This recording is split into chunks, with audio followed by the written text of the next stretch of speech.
What's up, everybody? Tom Pelissero here with Judd Zulgad across the street from Vikings headquarters on Friday, 2 days before Judd, which should be a very interesting matchup against the Green Bay Packers. Interesting might be an understatement. Christian Ponder is going to start. That's the good news for the Vikings. The bad news is they have injury problems. The Packers are 6-0, and this looks like it has all the signs of being a complete blowout. You've got Jamarcus Sanford. He's not going to make it back.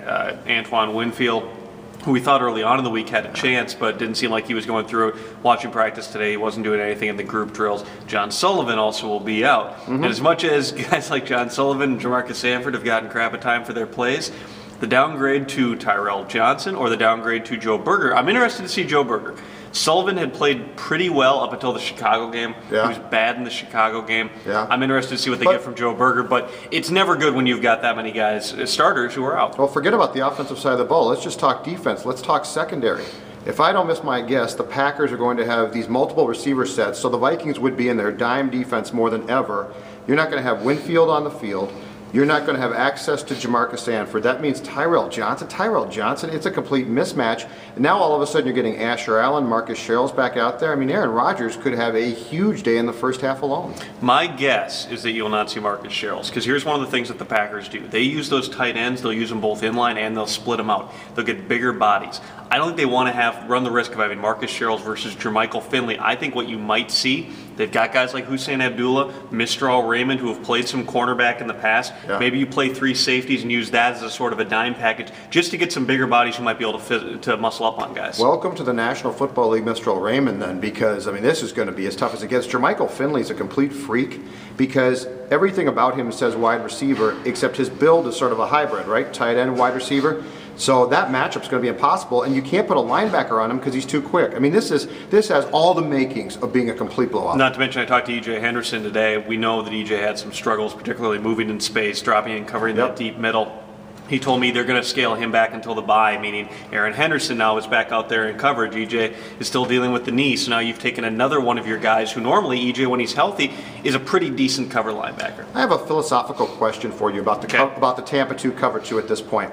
With what they're trying to do with their middle linebackers, one who's hurt, and I don't know that they really have a suitable middle linebacker behind EJ, should they sort of rethink the defensive philosophy of having that middle linebacker drop back in coverage, because EJ's not healthy enough to do it, and I don't know that they have anybody else on this roster who can do it. Well, I think you can do it less. I think that they can play more man, they can play more single safety stuff, and I think that you would do that in a lot of games, but when you're playing a team like Green Bay that's going to force you into your nickel and dime packages, you're going to have to play a fair amount of zone. There's just not that many good one-on-one matchups that you can win. I think that that's a huge factor in this. And then over on the offensive side of the ball, I'm of the mind, and I wrote about it today, Christian Ponder is going to be okay. He's going to make a lot of mistakes. He's going to have his bad moments, but his escapability, his ability to feel pressure. He's not going to be a sitting duck back there. He's not David Carr. He's not just going to get his ass kicked. He's going to be able to get away. He's going to make some plays with his feet, and he's going to throw the ball around the field a little bit. And honestly, in 2 series, here's one of the things I was making this point to John Krasinski in the locker room earlier today. In 2 series in that game against Chicago the other night, Christian Ponder was off target on 6 passes, yet he gained 5 first downs. Donovan McNabb, for over 3 quarters in that game, gained 10. And the thing with Ponder, too, is the Christian Ponder that we're going to see on Sunday is an extension of the guy we saw in the preseason, and that's not the guy we're going to see a year from now. This is a smart kid. He gets it, but he understands his limitations right now, and he knows he's not completely comfortable going through all his reads. So I think the Ponder that we see next season is going to be a lot more polished quarterback. I think what we are going to see now is the guy who took off a lot. He might take off to the point of you'll be surprised how much he does it on Sunday. That's not the eventual quarterback. So passing judgment on Ponder right now is probably a mistake, but the one good thing is he's going to get practical experience right away, right now, and he'll be better because of it next season. And he can fend for himself. He's not just going to take an absolute beating. No. This kid can run around. But what I'm saying is, I think next year what you're going to see is he'll use his feet to make passes. I think what you're going to see in the immediate future, the next few games, is a guy that just takes off. Talking to a lot of guys over the course of this past week here, I get the feeling that there are definitely some people who don't agree with the move. I think Adrian Peterson hinted at that yesterday. I think there's other people within that locker room. If you're Michael Jenkins, who was eating lunch with Donovan McNabb today,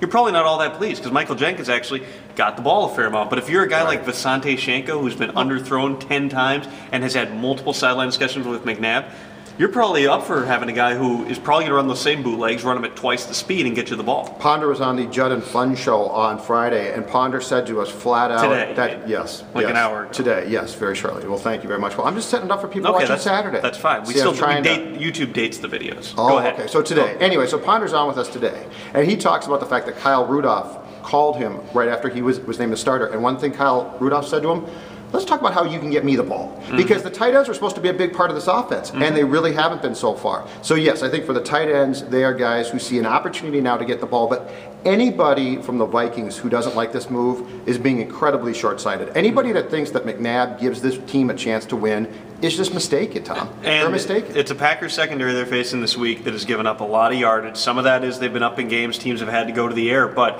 they don't have guys in the secondary playing at the same level. Charles Woodson, based on everybody I've talked to, Woodson's not the same guy right now. He's finally starting to show some decline. Even Sam Shields, who's had some positive moments and has a concussion that may or may not knock him out for this game, he hasn't been at the level that he was a year ago. So there's going to be opportunities to throw the ball. I'm interested to see if they can run it, because John Sullivan versus B.J. Raji would have been a bad matchup. Part of the reason they got Joe Berger is he's a bigger body. He can take on some of those bigger nose tackles. So when you have that matchup now, if you can have Herrera and Hutchinson hitting some of those combo blocks, will they be able to run the ball? I don't think they're going to run it great, but they've got to be able to run some to help Ponder here. If they are able to run the ball, I think it's going to be mostly because Adrian Peterson has a good day. I think this offensive line is a complete mess. When's the last time that you saw the Green Bay Packers, and this might never have happened before, come to Minnesota as essentially 10-point favorites? Yeah, I mean, just because of the rivalry alone, ordinarily if one team is bad, they don't give you that much of a cushion. They had to have been favored last year, weren't they? They were favored, but not, I don't think, by 8 or 9 points or 10 points. Let's go back and look at it. The spread on this game is such that there is no respect for the Vikings, and unfortunately for the Vikings, it's rightfully so. You taking the Packers going away here? Yes, I am. Yes, I am. In fact, what we've been talking about all week, Nebraska and the Packers, what's the cumulative score against what the Vikings and Gophers score? What did I predict? I think 100 to 37 or something like that. And now people have been trying to bring that down, but I think Nebraska scores about 60, and I think the Packers... Nebraska's on the road. They don't have all those walk-ons to throw into the game, so they're going to keep playing real players. And they can only travel like 72 guys. Right. So they're actually going to have to play their guys. The only question in the Packers, too, is it does the Packers no good to run up the score unless they want to. Don't tell Lovie Smith that. And I don't know. Well, yeah, that's true. That's a good point.